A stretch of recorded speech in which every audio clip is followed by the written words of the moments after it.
The engine coughed, sputtered, then roared to life.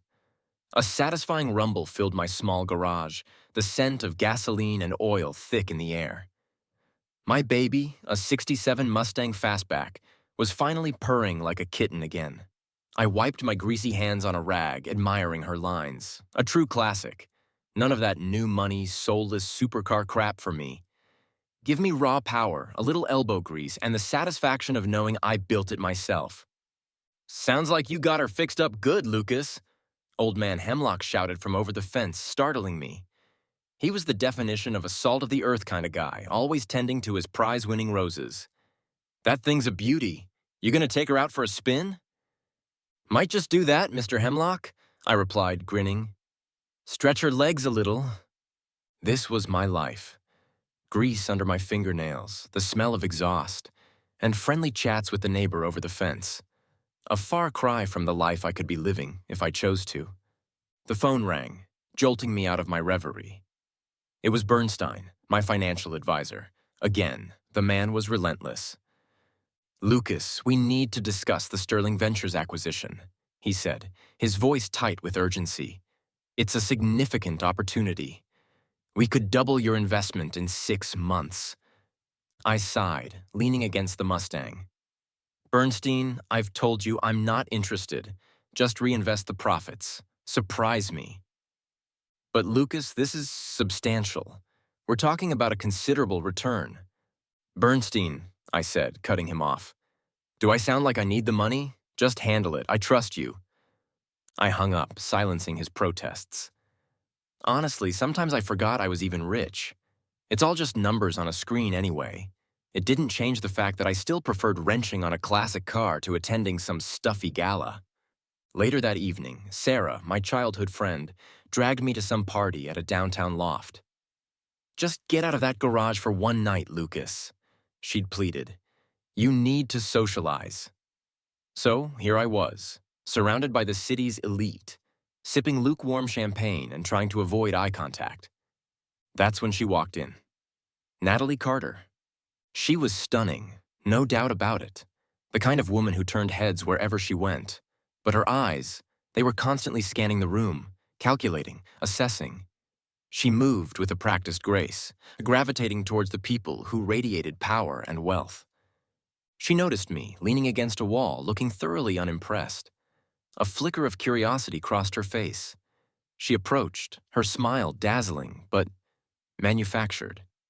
"Lucas, isn't it?" she said, extending a perfectly manicured hand. "I'm Natalie. We have some friends in common, I believe."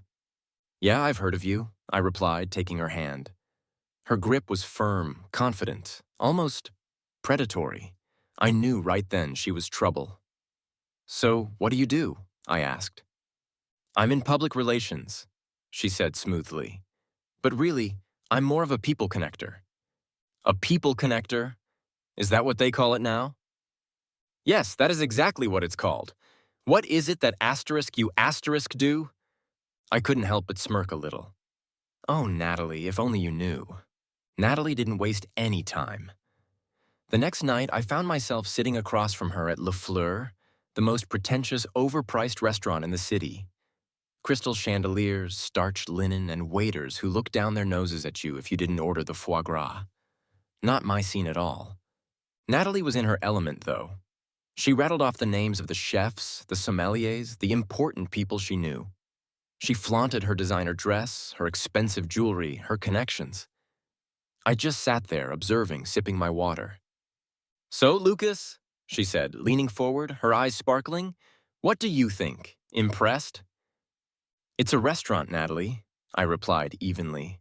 "I've seen restaurants before." Natalie's smile faltered for a split second. She wasn't used to being unimpressive. "You're different, Lucas," she said, her voice laced with a hint of annoyance. "Most men would be falling over themselves to impress me." "Maybe I'm not most men," I said, shrugging. "Look, Natalie, I appreciate the dinner, but I'm not really into this whole superficial scene. I'm not interested in a relationship built on status or money. It's just not me." The rejection was clear, and it stung. Her perfectly constructed image, her carefully crafted persona. I had dismissed it all with a few simple words. This was the turning point, the moment when her admiration curdled into resentment. It was also the moment I sealed my fate. After that night, Natalie's attitude towards me shifted. The flirting stopped, replaced by subtle digs and snide remarks. At group gatherings, she'd make comments like, "Oh, Lucas is so asterisk down-to-earth asterisk." It's refreshing, really. Not everyone can be as ambitious as Robert. Robert, of course, being her boss, the powerful CEO she clearly worshipped. Or, Lucas is so lucky he doesn't have to worry about money. Some of us actually have to work for a living, you know. She thought she was getting under my skin, that she was making me jealous of her success. But honestly, I just felt sorry for her. She was so desperate for validation, so eager to impress everyone with her wealth and connections. It was pathetic. I ignored her, dismissing her as a sad, insecure woman. I was wrong, of course. She was far more dangerous than I realized. And her obsession with me was just getting started. I was about to learn the hard way that hell hath no fury like a social climber scorned. And that was all on me. It was another casual Friday night gathering at the Tipsy Turtle, the local watering hole our friend group frequented. The air was thick with the smell of cheap beer and desperation. I was nursing a soda, trying to avoid eye contact with anyone, when Natalie sashayed over, her stilettos clicking on the worn floorboards. "Lucas, darling," she drawled, her voice dripping with fake sweetness. "You simply must hear about Robert's latest deal. It's absolutely breathtaking." She launched into a lengthy and frankly boring account of Robert Langford's business acumen, throwing around terms like leveraged buyouts and synergistic partnerships. I just tuned her out, focusing on the foosball game in the corner. It was more intellectually stimulating. "Honestly, Lucas," Natalie continued, her voice rising slightly, "Robert just operates on a completely different level. He's a asterisk visionary asterisk, a asterisk leader asterisk. You should take notes from Robert. That's what a real man looks like." She paused, as if expecting me to be offended. I just shrugged. "Robert makes more money in a day than you do in a year," she added for good measure. "Not everyone can be as successful as Robert. But hey, there's no shame in being ordinary, right? Lucas?" I finally looked at her, a slight smile playing on my lips. "Nope, no shame at all," I said evenly. "Some people are just content with what they have." Her eyes narrowed. She clearly wasn't getting the reaction she wanted. It was almost amusing. As she walked away, ranting about Robert's accomplishments to anyone who would listen, I couldn't help but shake my head. Natalie was so consumed with status and power, she couldn't see what was right in front of her. Robert Langford, from what I could gather, was just another overconfident, entitled CEO obsessed with his image and his bottom line. He thought he was the main character. And Natalie? She was just a pawn, desperately trying to attach herself to someone she perceived as successful. It was sad, really. They were both so insecure, so desperate for validation. They reminded me of two dogs fighting over a bone, completely oblivious to the fact that there was a whole damn buffet right next to them. I pitied them both. They are just so focused on the wrong things. One night, a few weeks later, I was relaxing in my apartment, finally getting some peace and quiet, when there was a knock at the door. I peered through the peephole. Natalie. She looked a mess. Her hair was disheveled, her makeup was smeared, and she was clearly drunk. She was clutching a bottle of wine, swaying slightly on her feet. I sighed. What did she want now? I hesitated, but something about her demeanor. She looked genuinely distraught. Reluctantly, I opened the door. "Lucas," she slurred, her voice thick with tears. Can I talk to you?" I led her out onto the balcony, hoping the fresh air would sober her up a little. The city lights twinkled below us, a vast expanse of concrete and ambition. It was a beautiful view, in a cold, impersonal sort of way. Natalie leaned against the railing, staring out at the skyline. I had a fight with Robert," she said, her voice cracking. He doesn't understand me. He only cares about money and power." She turned to me, her eyes pleading. You're different, Lucas. You're genuine. You're not like the other men I know. You're happy, and I envy that. I don't think I can ever get that. The city lights reflected in her eyes, making them shimmer with a mixture of sadness and desperation. She looked vulnerable, almost human, and I felt a flicker of something I hadn't felt for her before, pity. She reached out, placing her hand on my arm. Lucas, please, she whispered. Just hold me. I need someone to care about me. I need somebody to love me, not for what I am, but for who I am. I gently removed her hand. Natalie, I said softly, I'm sorry you're hurting, but I'm not the answer. You need to find value within yourself, not an external validation. I pity you. Find someone who loves you for who you are, not for what you can do for them. Stop chasing after the wrong things. Her expression hardened. The vulnerability vanished, replaced by a familiar coldness. You always look down on me, don't you? She snapped, her voice regaining its edge. You think you're so much better than me. Natalie, I am not looking down on you. I am just simply stating how I see you. You can be better if you put in the effort. It might be too late, though. All I do is just state facts.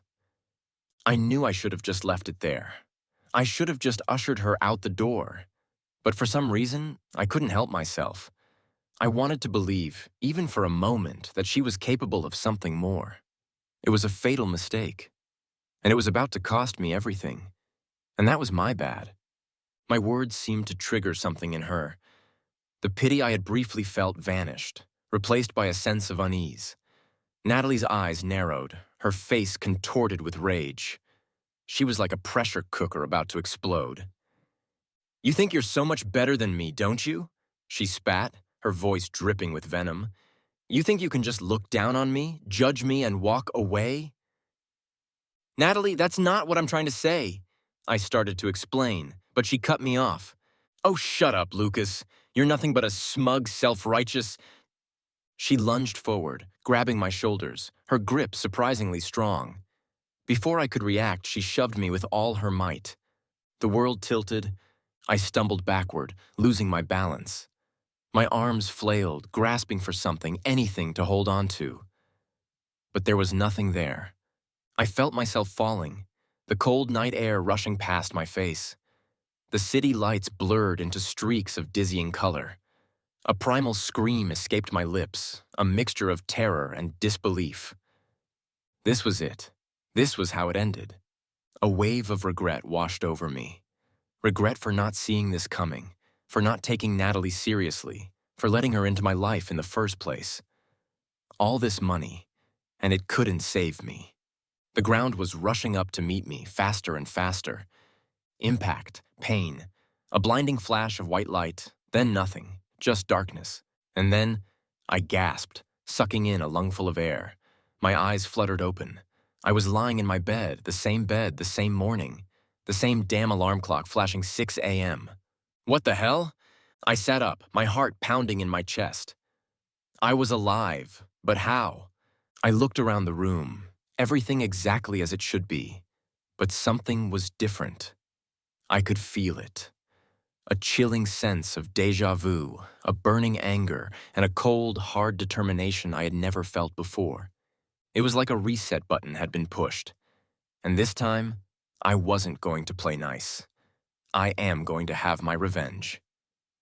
The memories came flooding back, vivid and horrifying. Natalie's rage, the shove, the fall, the impact. It was all real. I had died, and somehow, miraculously, I had been given a second chance. The world gave me a reset button. I lay in bed for a moment, processing the information, letting the anger simmer. This wasn't just about wounded pride or hurt feelings. Natalie had tried to kill me. She had taken my life, and that was something I couldn't forgive. This time, I saw her as a villain.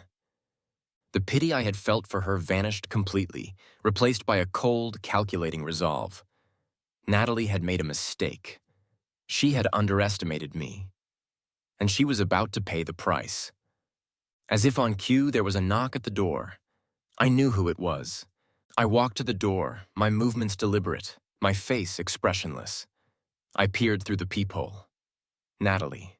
She looked exactly as she had the night before, disheveled, distraught, clutching a bottle of wine. She was repeating her script, playing her role perfectly. But this time, I wasn't buying it. "Lucas," she said, her voice pleading, "please, can I talk to you? I need someone to talk to." I stared at her through the peephole, my eyes cold and hard. There was no pity, no hesitation, only a burning contempt. Without saying a word, I slammed the door shut in her face. The sound echoed through the apartment, a clear message that things had changed. I didn't say anything. The new me just doesn't care. She is not a main character, and she will not be a part of my story. I turned away from the door, a grim smile playing on my lips. The game had changed. I was no longer going to play the victim. I was no longer going to be the nice guy. It was time to take control. Time to unleash my resources, my intelligence, and my wealth to dismantle Natalie's world and take everything from her. I didn't know exactly how I was going to do it, but I knew one thing for sure. Natalie Carter was about to regret the day she ever met Lucas Grant. This was no longer about revenge. It was about justice. It was about making her pay for what she had done. And I was going to enjoy every minute of it. Let the games begin. The first step in any successful campaign, as Sun Tzu wisely noted, was knowing your enemy. And Robert Langford, for all his bluster and self-importance, was about to become my enemy number one. I put my resources to work. I hired investigators, consulted with financial analysts, and scoured every corner of the internet for information on Robert. I wanted to know everything. His business dealings, his personal life, his hidden weaknesses, the location of his car. It didn't take long to paint a rather unflattering picture. Robert was a ruthless businessman, obsessed with wealth and power. He was also a womanizer, a gambler, and a tax cheat. And, as it turned out, his company was built on a foundation of shaky deals and questionable ethics. The bigger they are, the harder they fall, and that applied to a smug CEO with a penchant for overspending. That evening, I met Sarah for coffee, needing to talk to a sane person who I could rely on. I laid out my plan, explaining my rebirth and my decision to dismantle Natalie's world. Sarah listened intently, her brow furrowed with concern. "Lucas," she said, "this is a lot to take in. Are you sure you're okay? This sounds like an obsession." "I'm fine, Sarah," I insisted. "I know it sounds crazy, but I have to do this. Natalie tried to kill me. She needs to be held accountable." Sarah sighed. "I know you're hurting, Lucas, and I understand why you want revenge. But are you sure this is the right way to go about it? What if you get hurt in the process?" "I'll be careful," I promised. "I'm not going to let her win, and I promise I won't let this consume me." Sarah looked at me, her eyes filled with worry. "Okay," she said finally. "I'm here for you, Lucas, but please promise me you won't lose yourself in all of this. We can't let her pull you down with her." Her support meant the world to me. At least I wasn't alone in this bizarre quest for vengeance. The final piece of the puzzle was Mark Olson, Robert Langford's ambitious right-hand man. Mark was a climber, desperate to rise through the ranks, and he was willing to do anything to get ahead. A perfect pawn. I started subtly manipulating Mark, planting seeds of doubt about Robert's leadership. I leaked information about Robert's shady business dealings, hinting that the company might be in trouble. I made sure Mark knew that I knew. It didn't take long for Mark to start questioning Robert's decisions. He was ambitious, but he wasn't stupid. And he knew that if Robert's ship went down, he'd be going down with it. I could see the gears turning in his head. It was only a matter of time before he decided to jump ship. Now it was just a matter of pushing all the pieces in my favor. With my plan in place, I started making my moves. I secretly invested in Robert's competitors, pouring money into their companies, helping them expand and innovate. I targeted Robert's weaknesses, focusing on the areas where he was most vulnerable. I undercut his prices, stole his clients, and disrupted his supply chains. Robert, blinded by his arrogance, didn't see me coming. He thought he was invincible, that no one could touch him. He was wrong. Next, I started putting the financial screws to Robert's company. I shorted his stock, betting that it would go down. I leaked damaging information to the press, tarnishing his reputation. I manipulated the market, creating chaos and uncertainty. Robert's profits started to plummet. His investors grew nervous. His stock price tanked. The house of cards he had built was starting to crumble. He started to panic. He made desperate attempts to save his company, but it was too late. The damage was done.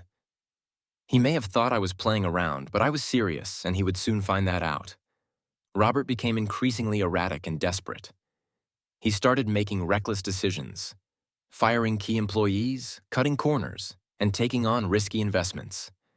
Every move he made was a mistake, further jeopardizing his position. He knew someone was after him, someone who was systematically dismantling his empire, but he didn't know who it was or why they were doing it. He was lost, confused, and terrified, and that was exactly where I wanted him to be. The more desperate he was, the easier it would be to take everything from him. His time was coming, and he would soon be just a shell of the man that I knew. The clock was ticking. The call came late one night. Robert's voice was frantic, bordering on hysterical. "I need your help," he blurted out, skipping the pleasantries. "My company, it's collapsing. I need a bailout. Now." I feigned surprise, even though I had orchestrated this whole damn mess. "Robert, what's going on? What happened?" "It doesn't matter," he snapped. "Just tell me, can you help me? Can you give me a loan? I'll pay you back, I swear, with interest, anything." I paused, pretending to consider his offer. "I don't know, Robert," I said, my voice laced with mock concern. "Your company is in pretty bad shape. It's a risky investment." "I'm begging you, Lucas," he pleaded. "Please, I'm desperate." "All right, Robert," I said, my lips curling into a smile he couldn't see. "I'll help you, but on my terms. I'm not giving you a loan. I'm buying your company, all of it." There was a long silence on the other end of the line. I could practically hear Robert's mind racing, weighing his options. He had none. Robert, with his back against the wall, had no choice but to agree to my terms. He signed over his company, his position, his entire empire, for a fraction of what it was worth. He swallowed his pride, gritted his teeth, and signed on the dotted line. It was a sweet victory, watching him squirm, knowing that I had him exactly where I wanted him. He had been so arrogant, so dismissive of me, and now he was groveling at my feet. The taste of schadenfreude was intoxicating. This felt amazing. As I hung up the phone, I couldn't help but laugh. Robert Langford, the titan of industry, had been brought to his knees by an ordinary guy who tinkered with cars in his garage. The irony was delicious. All that power and wealth, and it was all a front. Now, he was mine. The next morning, I walked into Robert Langford's office, the office that was now mine. I sat down in his chair, the leather creaking beneath my weight. It felt surprisingly comfortable. I gazed out the window, surveying the city below. The same city lights that Natalie and I had looked at from my balcony. The night she tried to kill me. The night that started all of this. Now, I was at the top. I held all the cards. I had the power, the status, the wealth that Natalie so desperately craved. And she was about to learn just how much that power could be used. A smirk crept across my face. It was time to put the next phase of my plan into action. It was time to make Natalie's life a living hell. But I wouldn't act recklessly or out of emotion. I would do it with the same detached calculation that has got me to this point. It was almost time for my meeting with Natalie, something that I had been looking forward to. The pieces were all set, and now I could enact my own revenge. The news of Robert's departure and the company's acquisition spread through the office like wildfire. Everyone was buzzing with excitement, speculating about the new owner. Natalie, of course, was in her element, gossiping with her colleagues, trying to glean any information she could. She was ecstatic, assuming that the new owner would be just as powerful and influential as Robert. She saw this as an opportunity to climb even higher, to attach herself to someone even more successful. She could see the light, and it seemed bright to her. Then the announcement came. The new CEO was Lucas Grant. Natalie's face paled. Her jaw dropped. Her world began to crumble. The next few weeks were a nightmare for Natalie. I made her life a living hell. But subtly, strategically, I assigned her menial tasks, the kind of work that was far beneath her skill level. I publicly criticized her performance, pointing out her flaws and her mistakes in front of her colleagues. I reminded her constantly of her past behavior, her snide remarks, her attempts to seduce me. She was forced to call me sir, a constant reminder of her diminished status. She could feel the eyes of everyone in the office on her, watching her squirm, knowing that she was being humiliated. Every day was a new level of torment, a new reminder of her powerlessness. She went from being the queen bee to a lowly worker, and she hated it. To further undermine Natalie, I turned to Mark Olson. I promised him a promotion, a corner office, a hefty raise, if he provided me with information about Natalie's past indiscretions. Mark, ever the opportunist, readily agreed. He spilled the beans, revealing all of Natalie's secrets, her lies, and her manipulations. All that I needed was a few words, and he was ready to spill. He told me about her affairs, her backstabbing, her ruthless ambition. He gave me everything I needed to completely destroy her reputation. With Mark's help, I tightened the screws on Natalie, making her life even more miserable.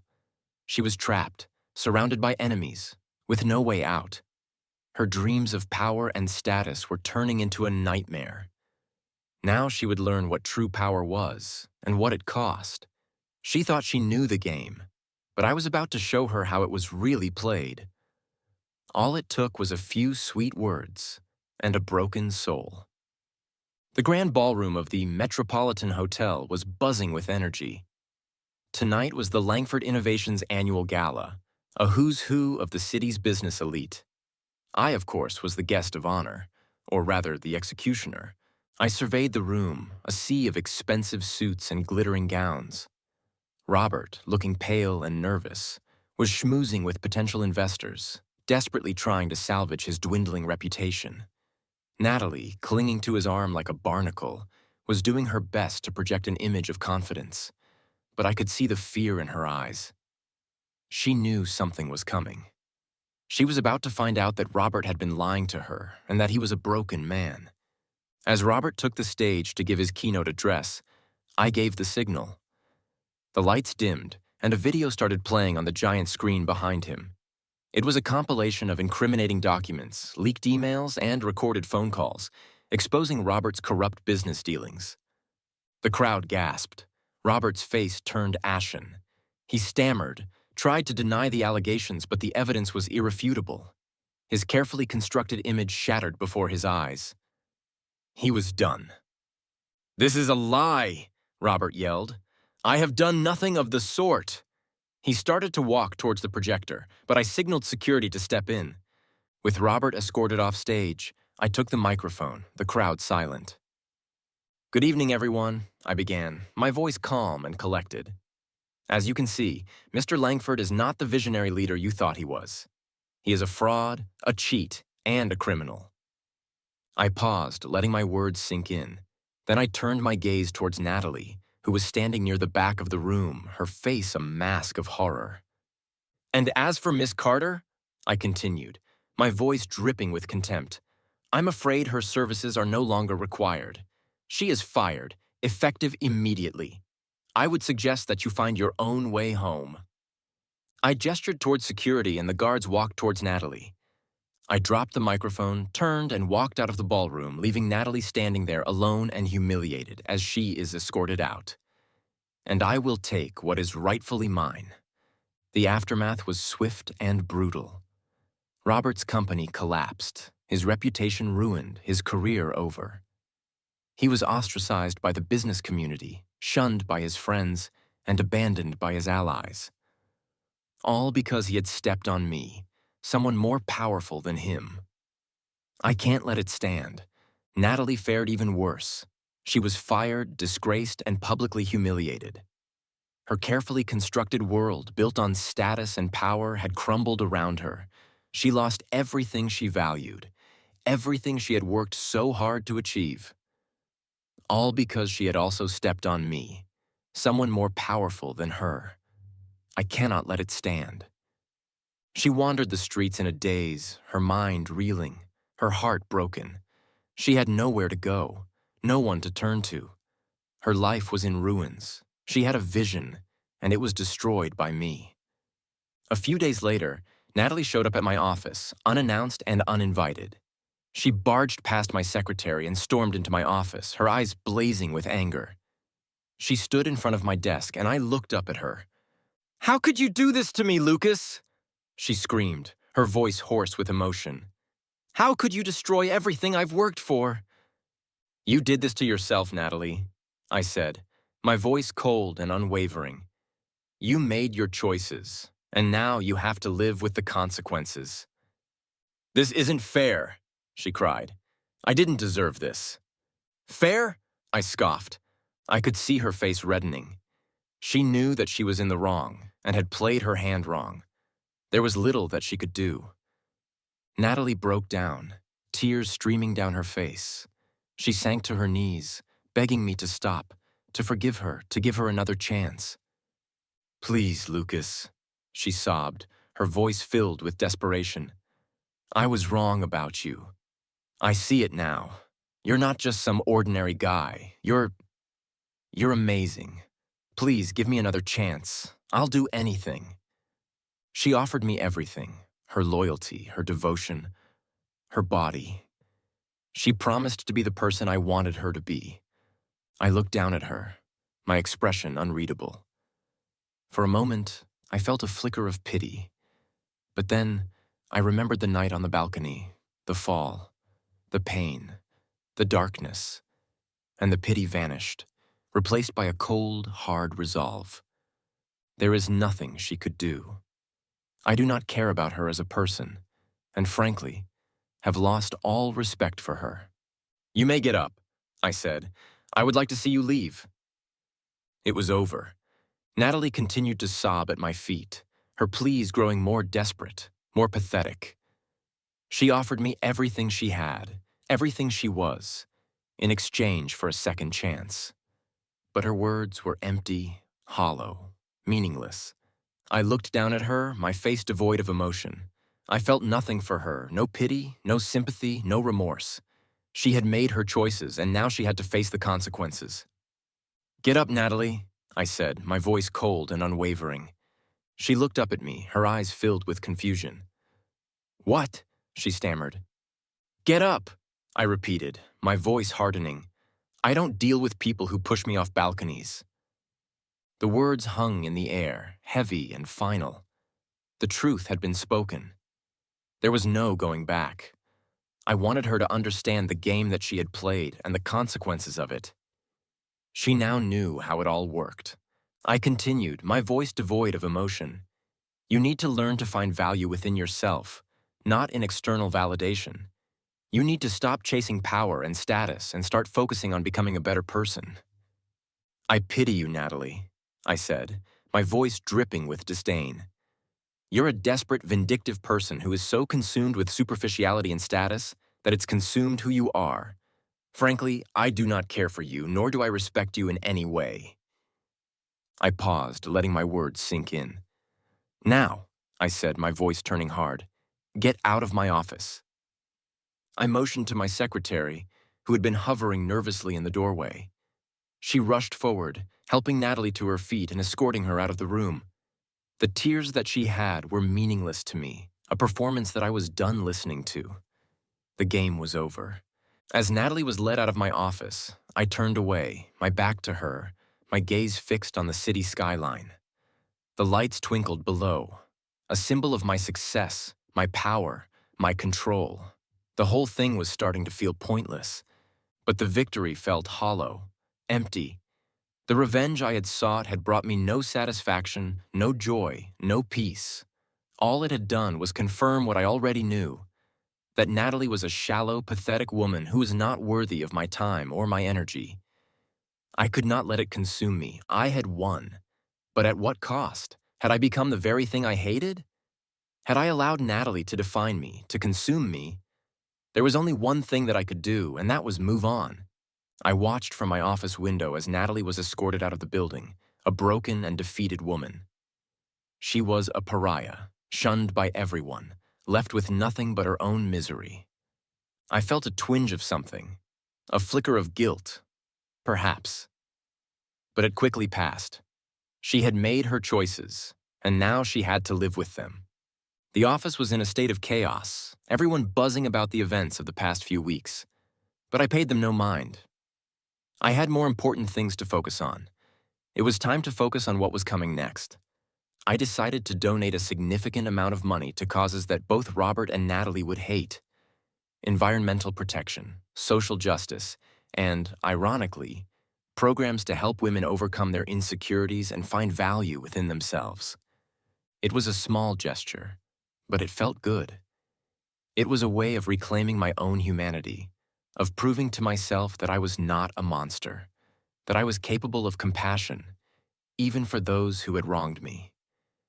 It was also a final act of defiance, a way of spitting in their faces even after they were gone, a final reminder that they could not win against the machine that I had now built. As the sun set over the city, casting a golden glow over the skyline, I walked away from my office, a powerful and successful man. I had achieved my revenge. I had destroyed my enemies, and I had emerged victorious. But I knew that true happiness, true fulfillment could not be found in revenge. It could only be found in living a life true to my values, in using my wealth and power to make the world a better place. I would devote myself to that task. The city lights sparkled below me, a symbol of my potential, my future. I smiled, a genuine smile this time, and stepped out into the night, ready to embrace whatever lay ahead. It felt good to not carry that weight on my shoulder. I will remember this for the rest of my life. There was so much that I could look forward to.